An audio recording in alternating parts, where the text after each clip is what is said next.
সাইয়েদনা ইবনে মাসউদ রাদিয়াল্লাহু তাআলা আনহুর পায়ের নলা ছিল চিকন।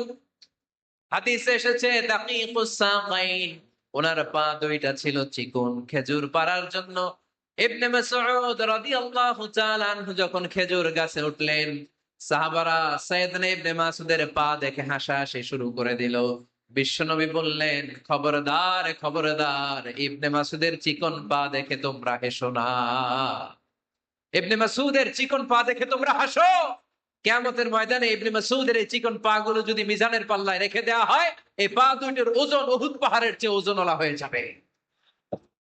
এজন্য খবরদার, জিহ্বা আছে বলে যে কোনো কমেন্ট করবেন না। জিহ্বা আছে বলে যে কোনো ধরনের মন্তব্য করা যাবে না।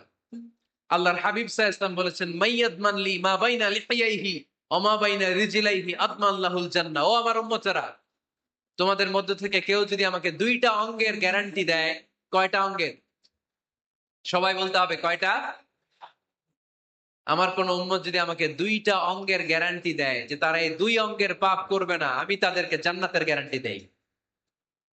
এক নম্বরে মা বাইনা লিহিয়াইহি, দুই চোয়ালের মাঝখানে যা থাকে মানে জিহ্বা। আমার কোন উম্মত যদি আমার গ্যারান্টি দেয় জিহ্বা দিয়ে কোনো মিথ্যা বলবে না, কাউরে বাজে কথা বলবে না, ঠাট্টা বিদ্রূপ করবে না, জিহ্বা দিয়ে যে এই পাপ কাজগুলো হয় এগুলো করবে না। আর